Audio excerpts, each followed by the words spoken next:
여러분은 노년의 삶을 어떻게 그려보시나요? 가족들과 함께 화목하게 지내는 모습일까요? 아니면 홀로 조용히 자신만의 시간을 즐기는 모습일까요? 하지만 현실은 우리가 상상하는 것보다 복잡합니다.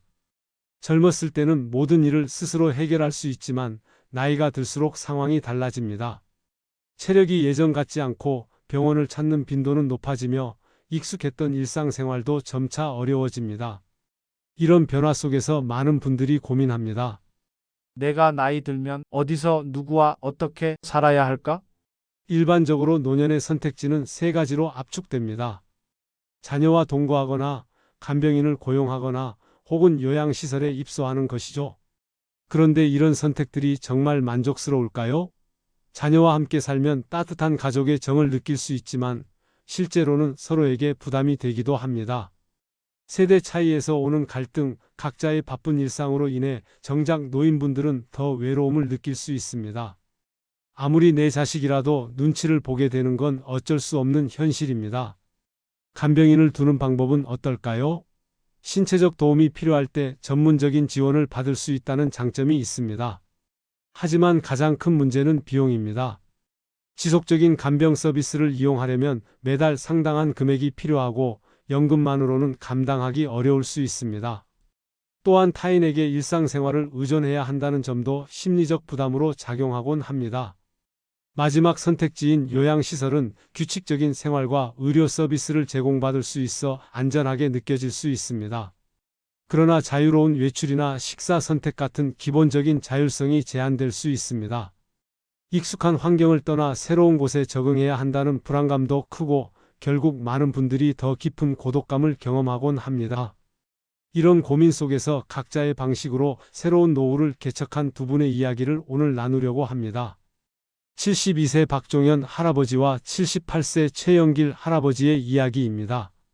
이분들은 평범한 노후의 틀을 벗어나 자신만의 길을 찾아가셨습니다. 재정적으로 풍요롭지 않고 특별한 지원 없이도 자신의 상황에 맞는 해결책을 찾으셨죠? 과연 어떻게 하셨을까요? 본격적인 이야기로 들어가기 전 구독과 좋아요를 눌러주세요. 구독과 좋아요는 무료로 여러분들에게 좋은 일이 생기실 것입니다. 박종현 할아버지는 올해 72세입니다. 젊은 시절 열심히 직장 생활을 하며 가정을 꾸렸고 자녀들이 독립한 후에는 노후를 준비하며 지내셨습니다. 그때까지만 해도 아직 건강하니까 혼자 살아도 괜찮겠지. 라고 생각하셨습니다. 하지만 실제 노후는 예상보다 훨씬 외롭고 힘들었습니다. 특히 아내가 돌아가신 후 삶이 완전히 달라졌습니다.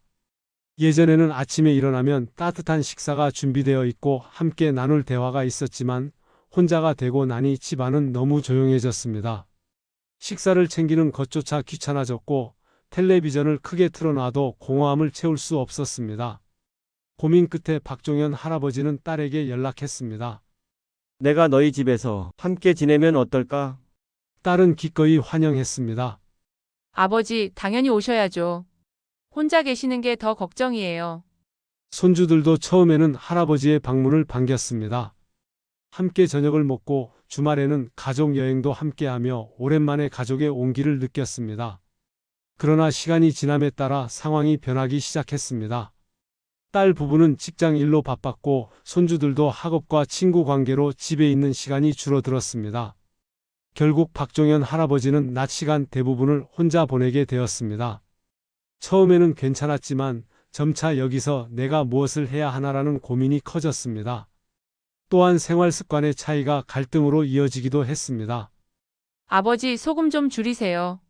혈압 걱정되네요. 아버지, 밤에 TV 소리가 너무 커요. 아이들이 자야 해서요. 가족들의 말은 모두 좋은 뜻이었지만 점점 눈치를 보게 되었습니다. 무엇보다 자식들에게 부담을 주는 것 같아 마음이 불편해졌습니다. 결국 박종현 할아버지는 결단을 내렸습니다. 미안하지만 다시 혼자 살아야겠다. 딸은 걱정했지만 할아버지의 결심은 확고했습니다. 혼자 계시면 더 외롭지 않을까요?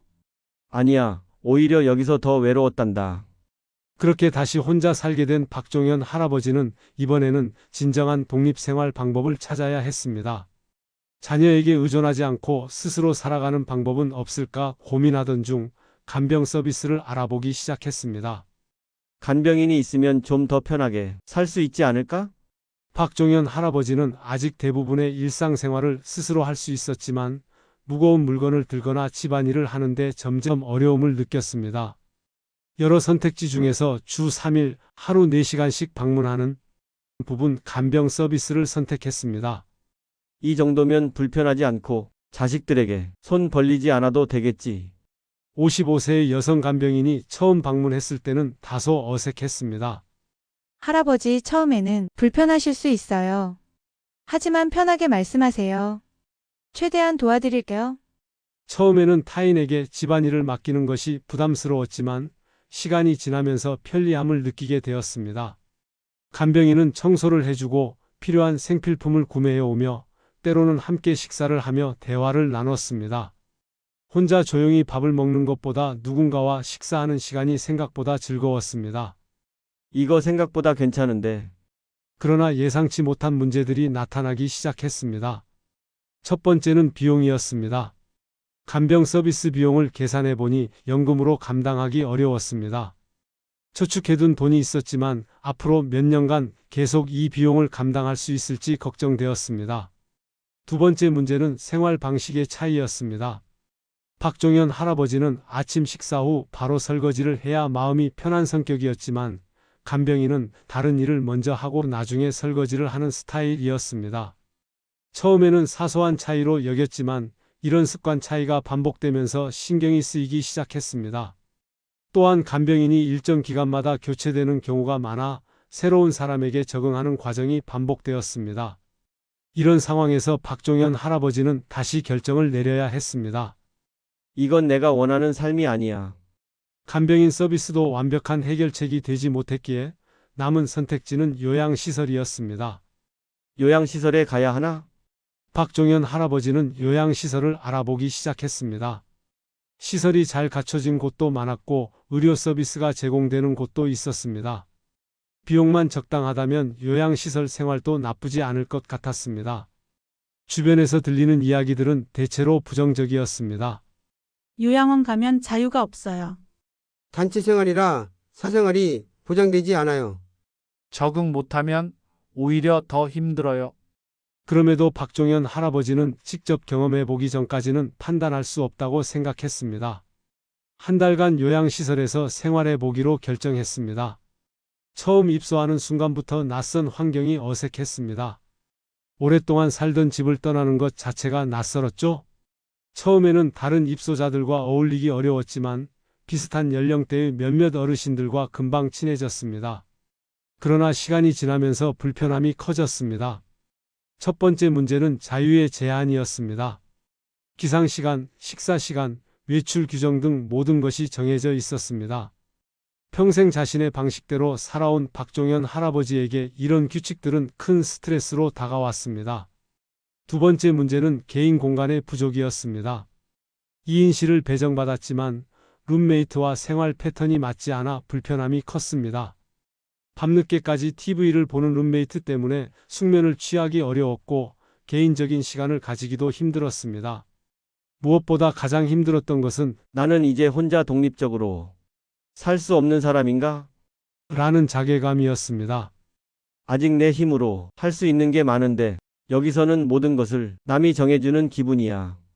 결국 한 달 후 박종현 할아버지는 요양시설을 떠나 다시 혼자 살기로 결심했습니다. 처음에는 요양시설이 편할 것 같았지만 규칙적인 생활과 제한된 자유가 오히려 더 큰 스트레스가 되었습니다. 집으로 돌아온 후 처음에는 자유로움에 마음이 가벼웠습니다. 원하는 시간에 일어나고 먹고 싶은 음식을 마음대로 선택할 수 있는 자유가 좋았습니다. 하지만 여전히 고민은 남아 있었습니다. 앞으로 나는 어떻게 살아가야 할까? 그동안 시도했던 방법들은 모두 완벽하지 않았습니다. 자녀들과 함께 살았지만 불편했고 간병인을 고용했지만 경제적으로 부담이 컸으며 요양시설은 자유를 제한했습니다.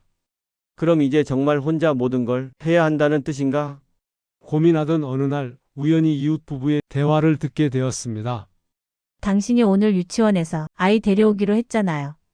갑자기 회의가 잡혔다고 했잖아요. 그럼 당신이 가면 되잖아요. 맞벌이 부부가 아이를 유치원에서 데려오는 문제로 자주 다투는 것 같았습니다.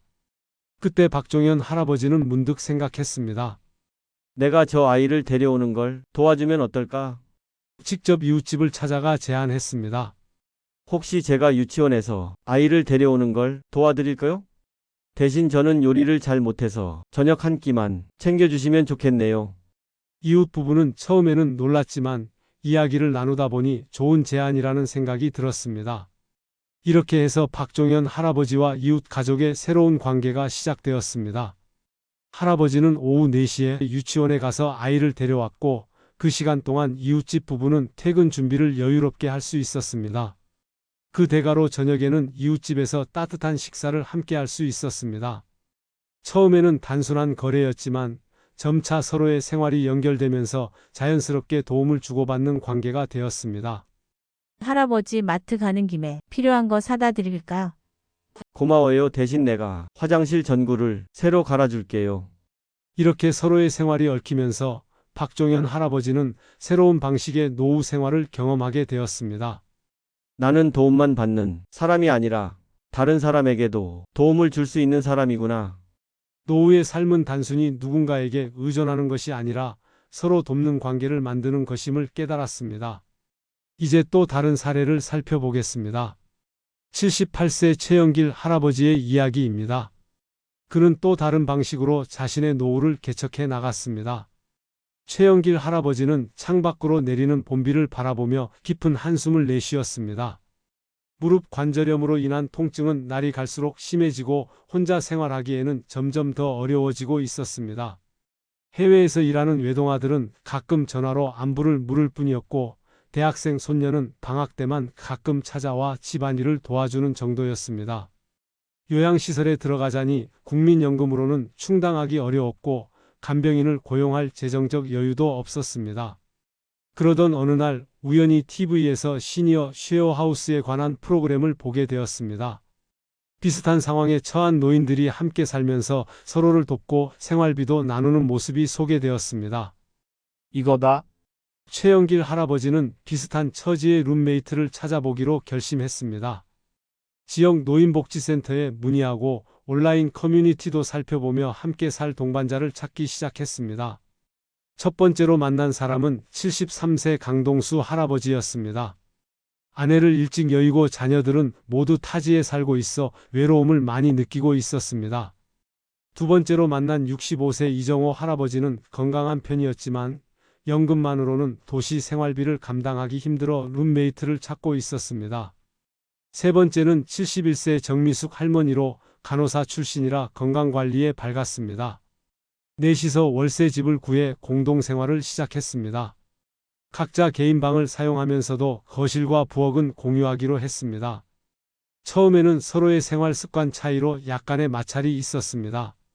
최영길 할아버지는 아침 일찍 일어나 라디오를 크게 틀어놓는 습관이 있었고 강동수 할아버지는 밤늦게까지 책을 읽는 올빼미형이었습니다.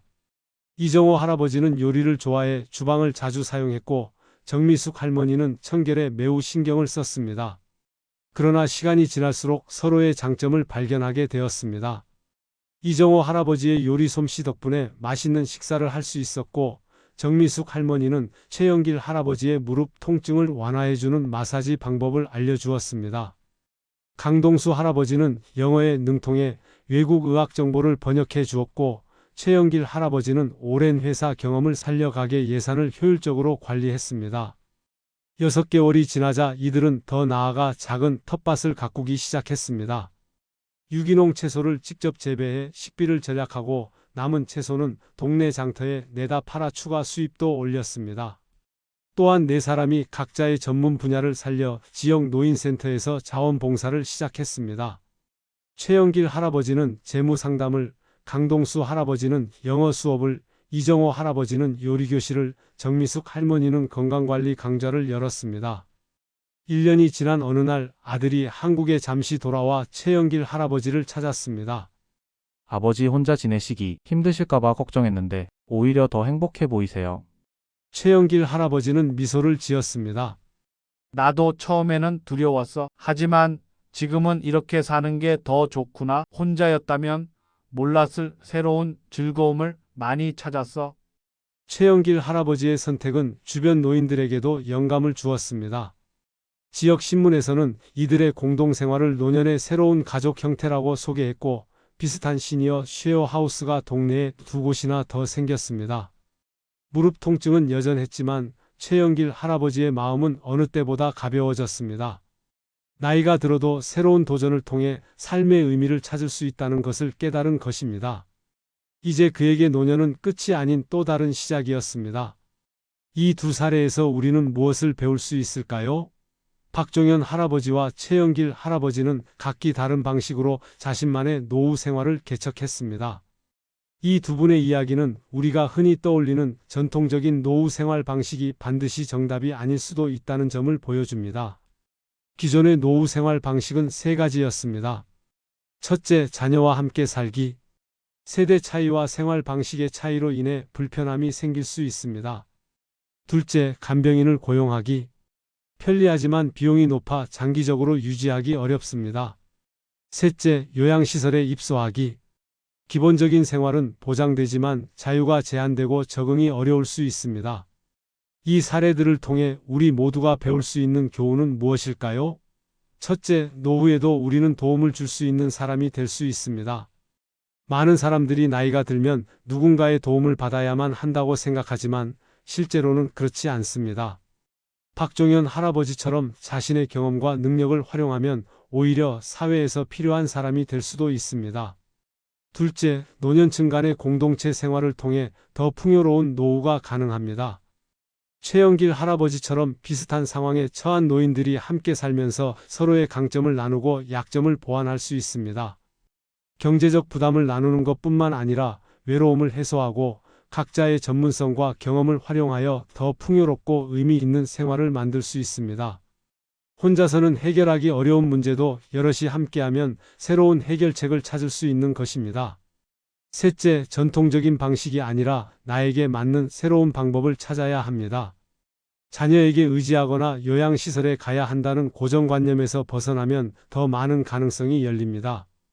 노후 생활은 단순히 생존하는 것이 아니라 어떻게 하면 내 삶을 주체적으로 살아갈 수 있을지를 고민하는 과정이 되어야 합니다. 여기서 중요한 질문이 남아 있습니다. 나는 어떤 노후를 선택해야 할까? 이 질문에 대한 정답은 각자의 상황에 따라 다릅니다. 어떤 사람에게는 자녀와 함께 사는 것이 가장 좋은 방법일 수도 있고 어떤 사람에게는 독립적으로 살아가면서 주변 이웃과 협력하는 것이 더 나은 선택일 수도 있습니다. 중요한 것은 주어진 선택지 중에서 하나를 택해야 한다는 고정관념에서 벗어나는 것입니다. 오늘 우리는 중요한 한 가지를 배웠습니다. 노후는 우리에게 주어진 길을 따라가는 것이 아니라 내가 직접 만들어가는 것이라는 사실을요. 내가 어떤 삶을 원하는지 고민해보고 내게 맞는 방식으로 준비를 하는 것이 중요하다는 것입니다. 오늘 여러분들과 나눈 이야기들이 여러분들의 인생에서 중요한 결정의 순간에 따스한 길잡이가 되었으면 좋겠습니다. 여러분들의 노후가 진심으로 행복하고 의미 있는 시간들이 되기를 진심으로 응원합니다. 저의 이야기가 도움이 되셨다면 구독과 좋아요를 꾹 눌러주세요.